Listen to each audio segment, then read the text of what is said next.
దేవుని పరిశుద్ధ నామానికి స్తోత్రం కలుగునుగాక. మరి ప్రభు మహాకృపను బట్టి ఈ సమయంలో దేవుని వాక్యము మీ మధ్యలో పంచుకోవడానికి ఇచ్చినటువంటి భాగ్యం బట్టి దేవుని నామానికి స్తోత్రం చెల్లిస్తున్నాను. చాలా కాలం నుంచి నా మధ్యలో మనసులో ఉన్నటువంటి ఒక దేవుని వాక్యం అది చెప్పాలని చాలా కాలం నుంచి అనుకున్నాను. అయితే మరి ఈ దినం దేవుడు భావం తెలిసినందుకు దేవుని స్తోత్రం చెల్లిస్తున్నాను. అయితే ఈ సబ్జెక్ట్ ఏంటంటే అపోస్తుల బోధ అంటే ఏంటి, అపోస్తుల యొక్క బోధ అంటే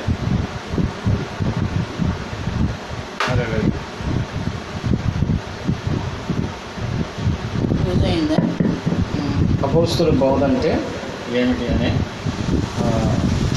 వాక్యాన్ని మనం తెలుసుకోవాలి.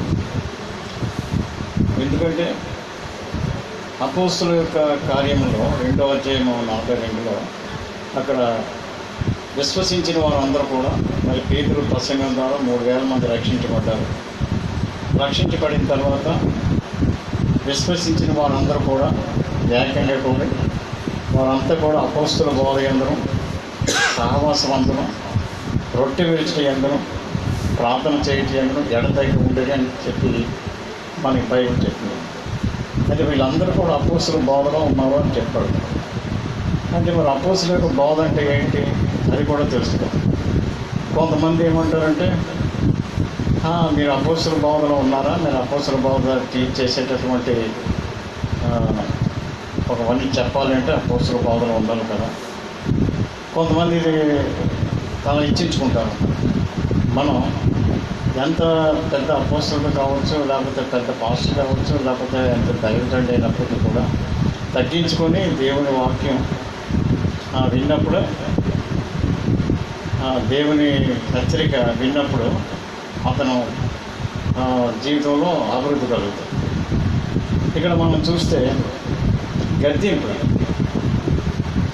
ఎప్పుడు సామెతల గ్రంథం 12వ అధ్యాయము 1లో ఒక మాట ఏంటంటే, శిక్షను ప్రేమించేవాడు జ్ఞానమును ప్రేమించేవాడు గద్దింపును అసహించుకునేవాడు పశుప్రాయుడు అని. అంటే గద్దింపుని అసహించుకునేవాడు పశువుతో సమానం. అంటే పశువుకి దానికి సంబంధం లేదు, పశువుతో సమానం. గద్దింపు అంటే అర్థమేంటి?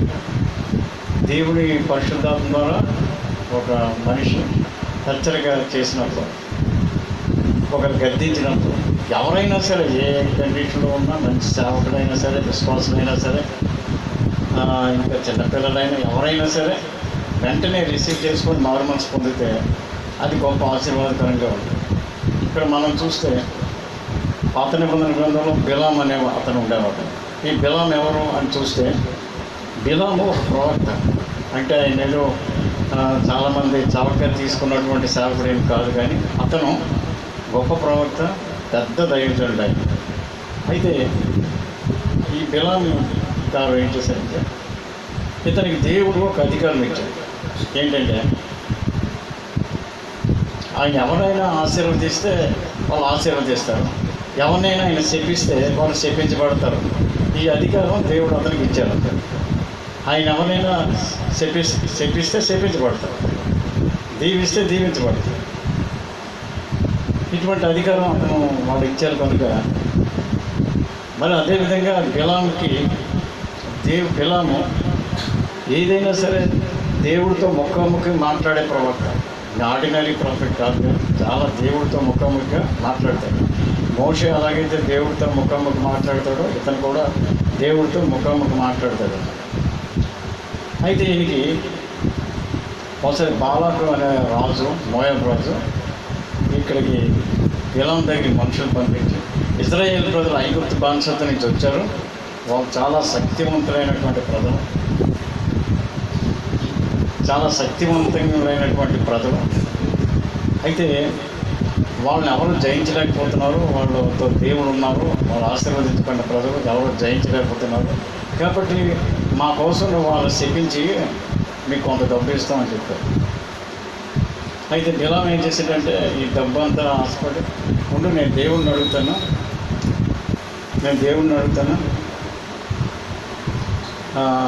దేవుడు ఏం చెప్తే అదే చేస్తానని దేవుడి దగ్గర వెళ్ళి మొరపెడతారు, అడుగుతారు. అప్పుడు దేవుడు ఉన్నారు, వాళ్ళు నా పిల్లలు, వాళ్ళు నువ్వు శపించవద్దు అని అంటారు. ఏమంటారు? వాళ్ళు నా బిడ్డలు, వాళ్ళు నువ్వు శపించవద్దు, నువ్వు వెళ్ళవద్దు అని అంటారు. అనేసరికి బిలాము దేవుడు చెప్పినటువంటి వర్తమానం నేను చెప్పి, మరి దేవుడు మాకు వెళ్ళొద్దన్నారు, పర్మిట్ చేయలేదు, కాబట్టి నేను మీ దగ్గరికి రాలేదు. నువ్వు నాకు బంగారం ఇచ్చినా ఏంటి, ఏది ఇచ్చినా సరే నేను నీ దగ్గరికి రాను ముందు అంటాడు. అన్న తర్వాత మళ్ళీ కొంత పెద్ద పెద్ద మంచి హై పొజిషన్లో ఉన్నవారిని పంపించాడు. బాగా పంపించి ఇంకా ఎక్కువ కానుకలు అవన్నీ కూడా తీసుకొచ్చి అయ్యండి అలాగైనా శపించాలని వాళ్ళే అంటాడు. అయితే మళ్ళీ ఉందంటే నేను దేవుడి దగ్గరికి వెళ్ళి అడుగుతానండి. ముందు ఒకసారి చెప్పిన తర్వాత దేవుడు మనసు మార్చుకుంటాడు. ముందు దేవుడు వెళ్ళవద్దు అన్నారు, మళ్ళీ వెళ్ళవద్దు అన్న దగ్గరికి మళ్ళీ నేను వెళ్తాను అని అన్నాడంటే ఇతనికి ఏం కలిగింది? ధనాపేక్ష కలిగింది. అంటే ఇతను మాట్లాడేసరి మళ్ళీ దేవుడు మాట్లాడేసి ఇతను నువ్వు వెళ్ళొద్దు అనేసి వెళ్ళు అని అంటారు అని చెప్పి, దేవుడు ఎప్పుడు కూడా ఒక మాట చెప్తే ఆ మాట మీద ఉంది. అయితే దేవుడు కొన్ని విషయాల్లో అనుమతిపూర్వకంగా చిత్తగిస్తాడు. అంటే అసలు కాదు, అనుమతిపూర్వకంగా చిత్తగిస్తాడు. దీన్ని పర్మిసివ్ విల్ ఆఫ్ గాడ్ అంటారు. అసలు ఒరిజినల్ విల్ ఆఫ్ గాడ్ అంటారు. అతను నిజమైన దేవుని చిత్తం ఏంటంటే వెళ్ళొద్దు అని అన్నారు దేవుడు. ఆ మాట మీద ఉండాలి. అదే దేవుడు చెప్పారు కదా, మళ్ళీ ఇంకా నువ్వు కాదు రాజుగారు వచ్చి నా దగ్గర ఆధారం మీద పడినా సరే నేను రాను అని చెప్పాలి కదా. అలా చెప్పకుండా ఇతనికి ఏం వచ్చింది? హృదయంలో ధనాపేక్ష వచ్చింది.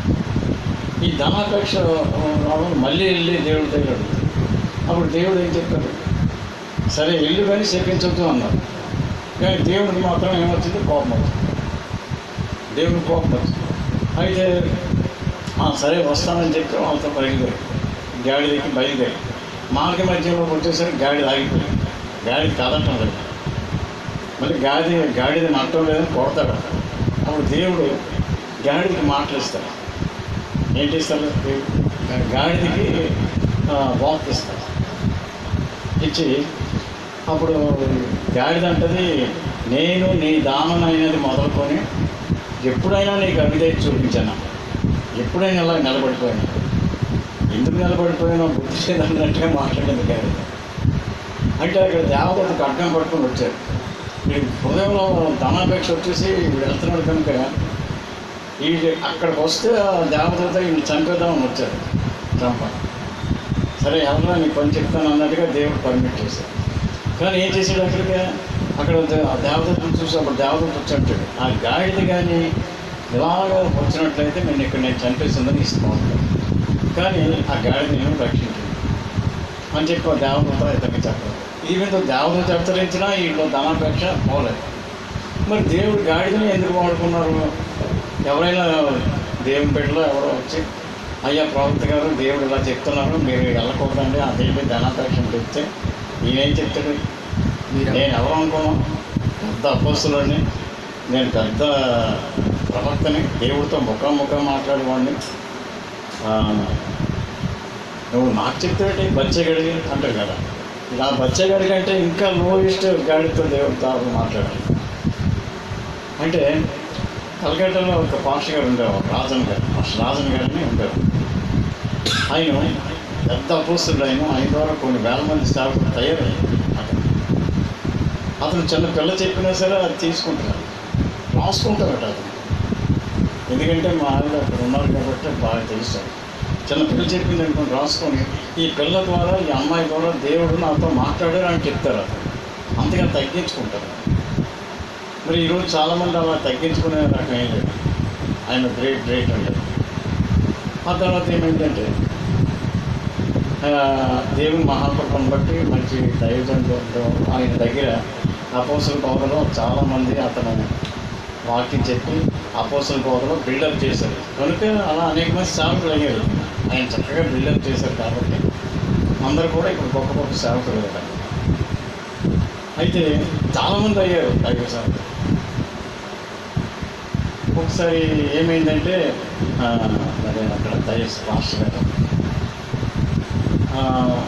కొంతమంది దేవుని బిడ్డలు ఒక 20 సంవత్సరాల క్రితం జరిగిన ఇన్సిడెంట్స్ చెప్తున్నాను. 20 సంవత్సరాలు అయిపోయింది. వాళ్ళు దేవుని సన్నిధికి వచ్చారు. అతను బోధ ద్వారా రక్షించబడ్డారు. ఆయన బోధ ద్వారా మారు మనసు పొందారు, పరిశుద్ధాత్మను పొందారు. అంటే బాప్తిసం తీసుకోకముందే వీళ్ళు కూడా పరిశుద్ధాత్మ పొందారు. పరిశుద్ధాత్మ పొందిన తర్వాత పాస్టర్ గారు మాకు బాప్తిసం కావాలంటే అని అడిగితే మేము మారు మనసు పొందాం, పరిశుద్ధాత్మ పొందాం పాస్టర్ గారు, మాకు మారు మనసు పొందాం, మాకు బాప్తిసం ఇవ్వండి అంటే మీసాలు తీసేయండి మీకు బాప్తిసం ఇస్తాను లేకపోతే ఏమన్నా. అదే పాస్టర్ గారు మేము మారు మనసు పొందాం, పరిశుద్ధాత్మ ఇచ్చారు కదా, పరిశుద్ధాత్మ కూడా పొందాం కదా, ఏమన్నా మీరు బాప్తిసం ఇస్తే మేము తీసుకోవడానికి సిద్ధంగా ఉన్నామంటే మీసాలు తీసేయండి. అందుకని వీళ్ళు ఏం చేశారండి, ఆ తర్వాత ఇంకో దైవజనుడు వచ్చారు. వచ్చిన తర్వాత ఒక మీటింగ్ అయింది, పెద్ద దైవజనుడు వచ్చారు. అతని మాటల ద్వారా రక్షించబడి ఆయన దగ్గర వీళ్ళందరూ బాప్తిసం తీసేసుకున్నారు. ప్రైజ్లో వాళ్ళందరూ ఇప్పుడు చాలామంది కుర్రోళ్ళు ఇప్పుడు మంచి సేవకులుగా మంచి బలమైన సేవ చేస్తున్నారు. వాళ్ళు చాలామంది మంచి బలమైన సేవ చేస్తున్నారు. అంటే ఇప్పుడు మీసాలు అనేటటువంటి సబ్జెక్ట్ బైబిల్లో ఎక్కడ లేదు. ఇప్పుడు మీసాలు తీసేయడం పాపం కాదు, మీసాలు ఎట్టుకోవడం పాపం కాదు. ఇప్పుడు మీసాలు ఉండడం కూడా పాపం కాదు, మీసాలు తీసేయడం పాపం కాదు. నీకు ఇష్టం లేకపోతే మీసాలు తీసే, లేకపోతే ఇష్టం ఉంటే. కానీ అది బైబిల్లో డాక్టర్గా పెట్టకూడదు, డాక్టర్గా పెట్టకూడదు. అప్పుడు ఏమవుతుందంటే మరి ఇక్కడ మనం చూస్తే చాలామంది దైవజనులు, పెద్ద పెద్ద దైవజనులు సేవకులు ఉన్నారు. చాలామంది దైవజనులు మీసాలు ఉన్నారు కదా. మరి మీసాలు తీసేసిన పాస్టర్ల కంటే మీసాలు ఉన్న పాస్టర్లే దేవుడు బలంగా వాడుకుంటున్నారు. అంటే దేవుడు దాని గురించి డాక్టర్గా పెట్టలేదు కదా. అంచేత అంత అపొస్తల భావం ఉన్నప్పటికీ కొన్ని విషయాలు బాగా ఆలోచించాలి. అప్పుడు అంటే ఇది ఎందుకంటే యాక్చువల్గా చెప్పడం నాకు ఇష్టం లేదు, కానీ ఇది ఎందుకు చెప్తున్నానంటే చాలామంది విశ్వాసులు అయితేనేమి సేవకులు అయితేనేమి ఎవరైనా మంచి దైవజనుడికి మీసాలు ఉంటే ఈ మీసాలు, ఈ సేవకుడి మీసాలు ఉన్నాయి, not a right person, I'm a right person, I'm a super power Christian, అతను ఇతను డెడికేషన్ లేదు, మీసాలు డెడికేషన్ లేదు అన్నట్టుగా ఉంటారు. అంటే విశ్వాసులు కూడా అటువంటి అభిప్రాయం వచ్చేస్తుంది. అటువంటి అభిప్రాయం ఉండకూడదు అని చెప్పి నేను చెప్తున్నాను ఈ మాట. ఎవరైనా మీసాలు ఉన్న సేవకుడు చూస్తే అతను మీసాలు ఉన్నాయి కదా, అతను నిజమైన సేవకుడు కాదు, మా సేవకుడికి మీసాలు లేదు కాబట్టి ఆయనే నిజమైన సేవకుడు అని అనకూడదు కదా. చాలామంది అటువంటి అభిప్రాయం ఉండదు. అటువంటి అభిప్రాయం ఉన్నవాళ్ళు కూడా ఉన్నారు. కాబట్టి అది రిమూవింగ్ ద ముస్టేజ్ ఈజ్ నాట్ అది డాక్టర్లో బెటర్. మీకు ఇష్టం ఉంది ముస్టేజ్ ఉంటుంది, లేదంటే అదే డాక్టర్ని పెట్టుకొని అది బోధించడం వల్ల విశ్వాసం హృదయాల్లో కూడా చాలామంది దైవజనులు తుని చేస్తారు. అయితే ఈ అపోస్తుల యొక్క బోధ అనేది చాలా ప్రాముఖ్యమైనది. ఇదేది చిన్న విషయం అనుకోకూడదు, కానీ మనం ఆలోచించవలసిన విషయం. తర్వాత ఎఫ్సీ గ్రంథంలో చూస్తే, ఎఫ్సీ రాసిన పత్రిక ప్రకటన గ్రంథం చూస్తే 2వ అధ్యాయంలో అక్కడ ఎఫ్సీ సంఘంతో దేవుడు మాట్లాడుతున్నాడు. ఎఫ్సీ సంఘం అపోస్తుల బోధలో ఎఫ్సీ సంఘం పరిశుద్ధాత్మనే పొందుతుంది. ఆత్మ సంబంధమైన అనేకమైనటువంటి దీవెనలతో నింపబడిన సంఘం ఎఫ్సీ సంఘం. చదువు 2వ అధ్యాయం ప్రకటన గ్రంథం 1 నుంచి. ఎఫెసీలో ఉన్న సంఘపు దూతకు ఇలాగు రాయము. ఎఫెసీలో ఉన్న సంఘపు దూతకు ఇలాగు రాయము. 7 నక్షత్రంలో తన కుడి చేత పట్టుకొని 7 దీపస్తంభముల మధ్య సంచరించేవాడు చెప్పు సంగతులు ఏవనగా, కుడి చేతిలో 7 నక్షత్రాలు పట్టుకొని 7 దీపస్తంభాల మధ్య సంచరించేవాడు చెప్పు సంగతులు ఏమనగా, 7 దీపస్తంభాలు అంటే 7 సంఘాలు, 7 నక్షత్రాలు అంటే దైవజనులు అతని చేతులు ఉన్నారు దైవజనులు. నీ క్రియలను, నీ కష్టమును, నీ సహనమును నేను ఎరుగుతున్నాను. చూసారా, నీ క్రియలు నాకు తెలుసు, నీ సహనం కూడా నాకు తెలుసు, నీ కష్టం కూడా నాకు తెలుసు. నీవు దుష్టులను సహింపలేవనియు, నువ్వు దుష్టులను సహించలేవనియు, అపోస్తులు కాకయే తాము అపోస్తులమని చెప్పుకుని వారిని పరీక్షించి వారు అబద్ధికులని నీవు అపోస్తులు కాకయే తాము అపోస్తులమని చెప్పుకుని వారిని నువ్వు పరీక్షించి కనుగొంటువని. చూసారా, ఈ సంఘానికి ఇంకా ఎన్ని క్వాలిటీస్ ఉన్నాయంటే కష్టపడి పనిచేసే సంఘం, కష్టపడి క్రియలు కలిగినటువంటి సంఘం, కష్టపడి పనిచేసే సంఘం, కష్టపడి సహించే సంఘం. తర్వాత ఇంకేంటుంది, నీవు సహనము కలిగి ఇక్కడ అపోస్తులు కాకయే తాము అపోస్తులమని చెప్పుకొని వారిని పరీక్షించి వారు అబద్ధికులను నువ్వు కనుగొంటున్నావు. చూసారా, అపోస్తులు కాకయే తాము అపోస్తులమని చెప్పుకున్న వారు ఉన్నారు. పాస్టర్లు కాకుండా పాస్టర్లమని చెప్పుకునే వారు కూడా ఉన్నారు. అలాగే విశ్వాసులు కూడా నిజమైన విశ్వాసులు కాకుండానే అవిశ్వాసంతో ఉన్న అన్బిలీవింగ్ బిలీవర్స్ అంటారు. వాళ్ళు ఏమిటంటారు, అన్బిలీవింగ్ బిలీవర్సే కానీ అవిశ్వాసం. అలాంటి వాళ్ళు కూడా ఉన్నారు. నామకార్థ క్రైస్తవులు ఉన్నారు, నామకార్థ పాస్టర్లు ఉన్నారు, నామకార్థ అపోస్తులు కూడా ఉన్నారు. అపోస్తులు కాకి తాము అపోస్తులమని చెప్పుకునే వారిని పరీక్షించి వారు అబద్ధికులను కనుగొంటుమని నేను ఎరుగుతాను. చూసారా, అంటే అపోస్తులు అంటే నేను అపోస్తులు అంటే అనేసి అంటే సరే, అపోస్తులు అంటే అతన్ని పరీక్షించాలి. దేంతో పరీక్షిస్తారు? వాక్యంతో పరీక్షించాలి. వాక్యమే టెస్ట్ చేస్తారు, వాక్యమే పరీక్షించాలి. పరీక్షించి వారు అపోస్తులు కాదు అని చెప్పి దొంగ అపోస్తులు, ఎందుకంటే వాళ్ళ అపోస్తులు అని చెప్పుకున్నప్పటికీ సరైన బాధ లేదు, డాక్టరింగ్ లేదు, సరైన సహనం ఉండదు, సమర్పణ జీవితం ఉండదు, అనేకమైన ఉన్నాయి. కాబట్టి పరీక్షించే విషయంలో చాలా గొప్ప కారణం ఏంటంటే ఈ అపోస్తుల బోధలో ఉన్న సంఘం, ఎఫ్సి సంఘం అపోస్తుల బోధలో ఉన్న సంఘం. కాబట్టి చక్కగా పరీక్షించి వారు అబద్ధికులను కనుగొంటామని నాకు తెలుసు అన్నారు దేవుడు. నువ్వు సహనము కలిగి నా నామం నిమిత్తం భారం భరించి అలయలేదని కూడా తెలుసు. చూసారా, సహనం కలిగి దేవుని పరిశుద్ధ నామాన్ని చేతపట్టుకుని సహనం కలిగి అలిసిపోకుండా కష్టపడి సేవ చేస్తున్నావు అని కూడా నాకు తెలుస్తున్నాను. తర్వాత నువ్వు దుష్టులను సహించలేవని. చూసారా, దుష్టులు అంటే సహించలేదు సంఘం, పాపం చేస్తే సహించలేనటువంటి సంఘం. ఇన్ని క్వాలిటీస్ ఉన్నాయి, చాలా మంచి గుడ్ క్వాలిటీస్ ఉన్నాయి ఈ సంఘం. అపోస్తుల బోధలో ఉన్న సంఘమే. అయినను మొదట నీకుండిన ప్రేమను నీవు వదిలితువని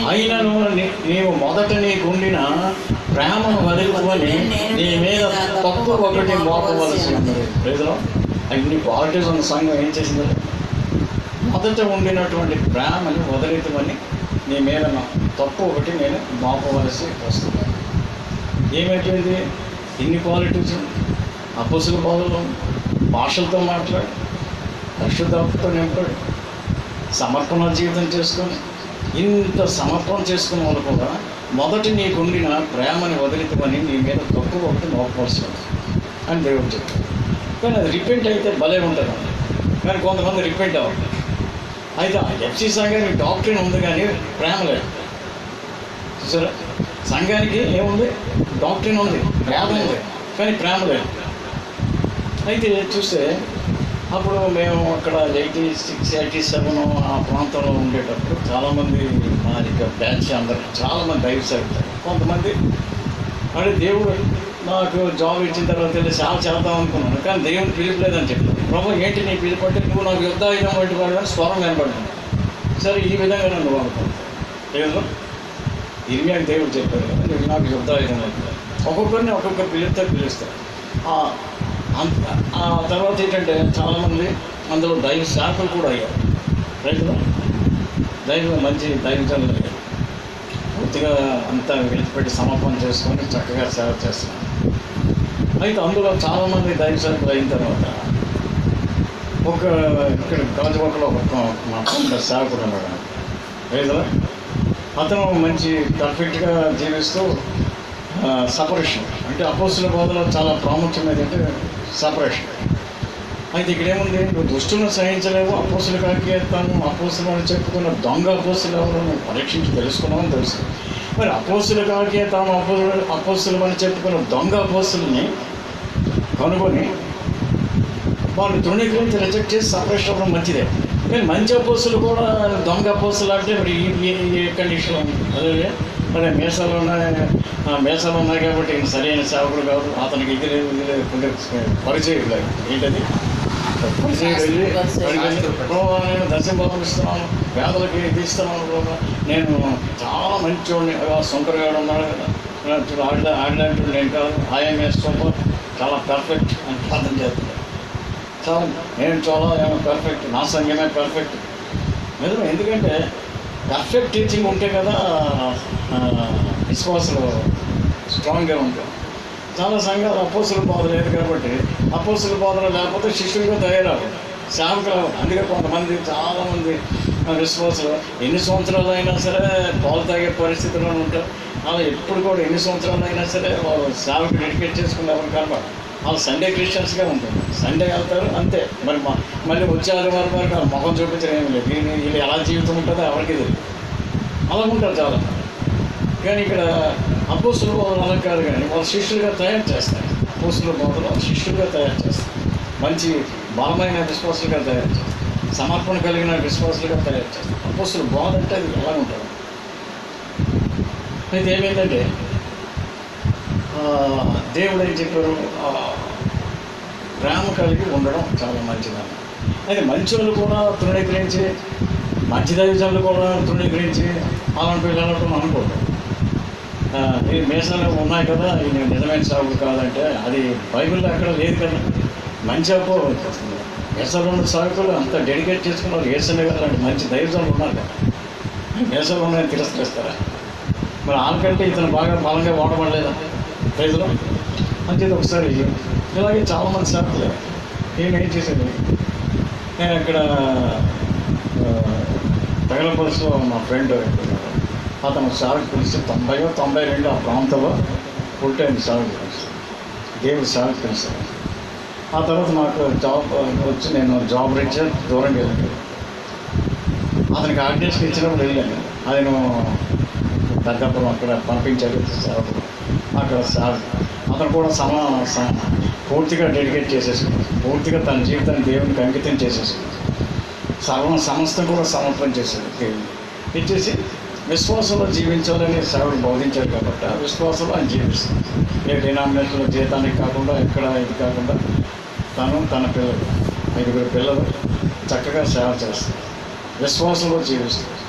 ఒక్కోసారి ఆయన చెప్పాడు, పిల్లలకు పాలు కూడా లేకపోతే గింజి వాటికి పెట్టాలి. అంత విశ్వాసంలో దేవుడు ఇస్తే తినడం లేకపోతే ఉండదు. అతను కూడా పరిశుద్ధాత్మ ఉంది, అతను కూడా భాషల్లో మాట్లాడుతాడు, అతను కూడా అపోస్తుల బోధలోనే ఉన్నాడు, అతను కూడా దైవ విశ్వాసంలో నిలబడ్డాడు, అతను కూడా విశ్వాసంలోనే జీవించాడు. దేవుడు ఆ సేవను బహుగా దీవించి ఆశీర్వదించి పెద్ద సేవ చేసి దేవుడు ఇచ్చాడు. పెద్ద సేవ దేవుడు ఇచ్చాడు. సక్రమంగా నడిపించుకున్నాం, సక్రమంగా పిల్లలు కట్టుకున్నాం, చక్కగా. అయితే అతని భార్యకి ఒకసారి కొన్ని సంవత్సరాలు, అప్పుడు కరోనా వైరస్ లేదురండి, అప్పుడు 6-5 సంవత్సరాలు అవుతుంది తెలియదు. అది ఒంట్లో బాగోలేదని ఈ సేవకుడికి చెప్పారు, అయ్యా ఇలాగా అమ్మాయికి బాగోలేదు, నా భార్యకి కొంచెం బాగోలేదు, ప్రార్థన చెయ్య అంటే. ఈ అపోస్తుల బోధలో ఉన్నటువంటి సేవకుడు, గవజబాబులో ఉన్న సేవకుడు అపోస్తులో ఉన్న బోధలో ఉన్నాడు, కానీ ఇతను కనీసం వెళ్ళి పరామర్శించలేదట. నువ్వు సపరేట్ అవ్వడానికి అతను ఏదో రాంగ్ డాక్టరీలో లేడు కదా, అతను కూడా సంపూర్ణ సువార్తలో ఉన్నాడు కదా, అతను కూడా విశ్వాసంలో జీవించాడు కదా, అతను కూడా దైవ విశ్వాసంలో ఉన్నాడు కదా. మరి పరామర్శించడానికి ఏమైంది నీకు? ఏంటైంది ఇతనికి అంటే? దీన్ని బట్టి ఏం చేసుకోవాలి? ప్రేమ లేదు చూసారా? డాక్టరీని ఉంది కానీ ప్రేమ లేదు. అంచేత ప్రేమ అనేది చాలా ప్రాముఖ్యం. అయ్యో నా సోదరి, ఒక విధంగా చెప్పాలంటే ఆయనకి రిలేటివ్ అవుతుంది ఆ అమ్మాయి. రైతులో ఆమె చనిపోయినా సరే వెళ్ళలేదట, ఈయన చెప్పినా వెళ్ళలేదట. కారణం ఏంటి? అతను అపోస్తుల బోధలో ఉన్నాడు కదా, నీలాగే వెళ్ళి పరామర్శించడానికి ఏమైంది? పరిచయం ఇలాగే, భక్తి అంటే ఇలాగే ఉంటుంది, శాస్త్ర పరిచయాలు ఉంటాయి. ప్రేమ లేదు. ఆయన చెప్పింది పాపం, అతను నాకు చెప్పింది చాలా బాధపడ్డాడు.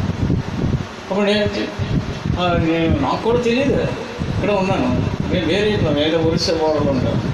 అది 15-20 సంవత్సరాలు అయిన తర్వాత, అయ్యో కొన్ని సంవత్సరాల క్రితం మేమందరం కలిసిపోవచ్చు, కానీ ముఖం తెల్లడం అంటే అది వేరే విషయం కదా. ఒక సంఘంలో ఇదిగా ఒక సంఘంలో కలిసి భోజనం చేస్తాం, కలిసి సువార్తకి వెళ్ళాం, సగం కలిసి తిరిగి ఇంకో సేవకుడు ఆ విధమైన పరిస్థితి ఉంటే నేను కనీసం పరామర్శించడానికి వెళ్ళలేదు అని చెప్పి బాధపడ్డాడు. అది నేను అయ్యో కొన్ని సంవత్సరాల క్రితం మా ఫ్రెండ్ మేము కలిసి సువార్త ప్రకటించాము, ఒక సేవకుడి దగ్గర ఎదిగాను, ఆయన ఎలాగున్నాడో ఏంటో అని చెప్పి నేను ఊరు వెళ్ళాను. ఆ ఊరు వెళ్ళి ఆ ఇల్లు తెలియదు, ఏమీ తెలియదు. అప్పుడు చిన్న గుడిసెలు విశ్వాసంలో బతికాడు కాబట్టి చిన్న గుడిసెలు.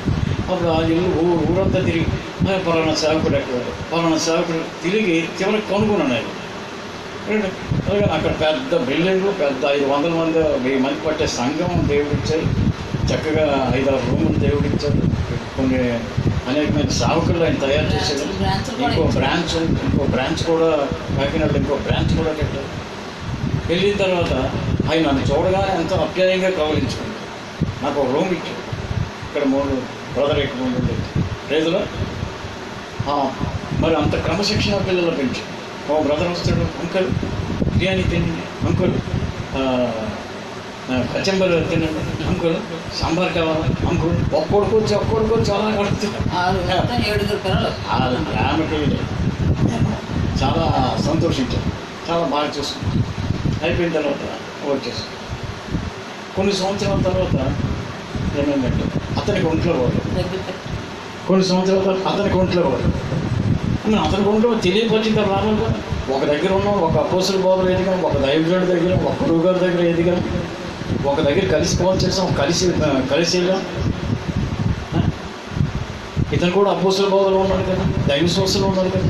కనీసం పరామర్శించడానికి వెళ్ళలేదు, చనిపోయిన తర్వాత కూడా చూడటానికి వెళ్ళలేదు. దైవ స్వస్థలోనే చనిపోయారు. దైవ స్వస్థలు చనిపోయారు. అచ్చండి ఏ ఎంత జబ్బు వచ్చినా హాస్పిటల్కి వెళ్ళేవాడు. దేవుడు స్వస్థపరిచే దేవుడు, ఆరోగ్యం ఇచ్చే దేవుడు. ఆయన చెత్తమైంది అంతే. లేదు అయితే కూడా ప్రేమ గురించి కొన్ని విషయాలు మనం తెలుసుకోవాలి. ప్రేమ లేని వాడు మరణమందు నిలుచున్నాడు అన్నాడు దేవుడు. అపోస్తుల బోధలో ఉండొచ్చు, పెద్ద బోధలో ఉండొచ్చు, అంతేనే ఉండొచ్చు విశ్వాసం. కానీ ప్రేమ లేకపోతే వాడు మరణంలో ఉన్నాడని దేవుడు చెప్తాడు. ఒకసారి అప్పుడు మేము కొత్తగా వెళ్ళేటప్పుడు మా తమ్ముడు చిన్నోడు కాబట్టి సండే స్కూల్కి వెళ్ళాడు. ఇక్కడ గుంటూరు సైడ్ మరొక మా ఫ్రెండ్ సేవకుడు, ఆయన మంచి డెడికేషన్, చాలా మంచి సేవకుడు. నేను కాదని చెప్పాను. ఓసారి ఏంటంటే ఒక 9-10 సంవత్సరాల క్రితం మా చిన్న తమ్ముడు ఇక ప్రార్థన చేయగా ఆ సినిమా చుట్టూ తిరిగి ఎన్నో సరే ప్రార్థన చేయగా మారుమూసి బాప్తిసం ఉంటుంది. బాప్తిసం పోయి 40 రోజులు ఉపవాసం. స్టీఫెన్ రావు గారు 40 రోజులు ఉపవాసం పెట్టారు. ఫస్ట్ టైం 10 సంవత్సరాల క్రితం ఉన్నాడు, ఉపవాసం ఉన్నాడు. ఉన్న తర్వాత నాకు కూడా మా పాపకి కనిపించాడు, సేవ చేస్తున్నట్టు భార్య మొదలు ఇద్దరు పిల్లలు. ఇక్కడ ఏంటో సడన్గా వచ్చాడు, అన్నయ్య నేను సేవ చేస్తున్నాను. కోరమండలో జాబ్ చేసేవాడు, అంతా విడిచిపెట్టేసి వెళ్ళి కొన్ని పత్రికలు పంచుకొని అటుపక్క సేవ చేస్తున్నాడు, ఆడిపక్క సేవ చేస్తున్నాడు. అంటే అలా పత్రిక పంచుకొని అలాగా వెళ్ళిపోతాం.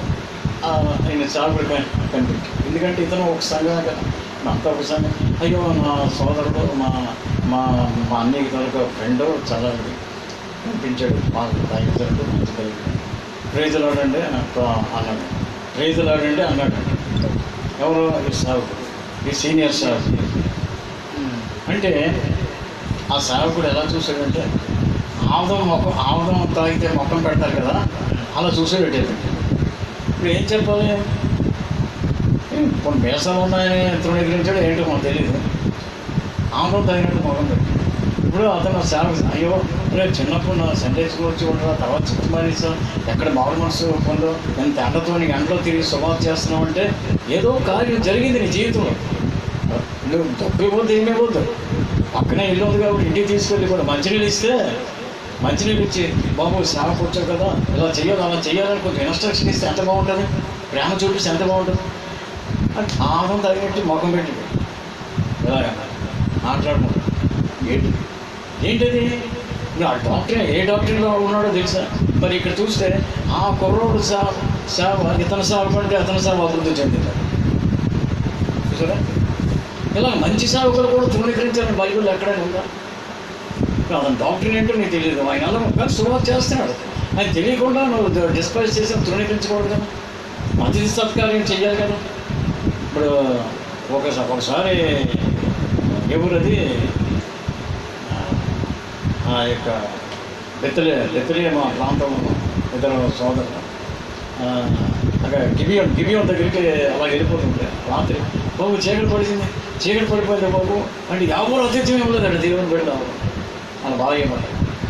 అప్పుడు ఒక ముసలాయన అతిథ్యం ఇచ్చాడు, లోపలికి తీసుకెళ్ళాం. ఆ ఊరు ఏమన్నారంటే రే ఆ కొత్తగా వచ్చారు కదా వాళ్ళు బయటికి పంపించి ఎలాగలా పంపారు అంటే ఆయన ఏమంటాడు తెలుసా, బాబు వాళ్ళు నాకు గెస్ట్గా వచ్చారు నాయన, కావాలంటే మా కూతురు ఉన్నారు తీసుకెళ్ళి, కానీ వాళ్ళు మాత్రం ముట్టుకోకండి అంటే అతిథి సత్కార్యంలో గొప్ప విషయం. లోతు కూడా అలాగే దేవతలు చేర్చుకొని కూతురు ఉన్నారు తీసుకెళ్ళిపోడు, కానీ వీళ్ళు మాత్రం నేను ముట్టవద్దు అన్నాడు.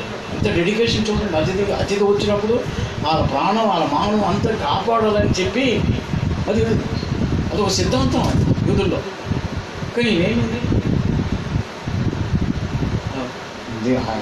అతిథి సత్కార్యం చేయడం మర్చిపోవద్దు అన్నాడు కదా పౌలు గారు. ఏమైంది, ప్రేమ లేదు, ఆయన ఏంటి ఆయన కమిట్మెంట్ ఏంటో నీకు తెలియదు, డెడికేషన్ ఏంటో తెలియదు, ఏమీ తెలియదు. ఏం తెలియకుండా ఏదో మేసాలోనో ఏదో తృణీకరించండి. కనీసం మంచిగా ఇచ్చి కొంచెం సన్మానం చేయాలి కదా. తర్వాత నేను ముగించేస్తాను కొద్ది నిమిషాలు. ముసలి 40 రోజులు ఉపవాసం ఉంటే ప్రార్థన చేశాను. 40 days ఫాస్టింగ్ పెట్టి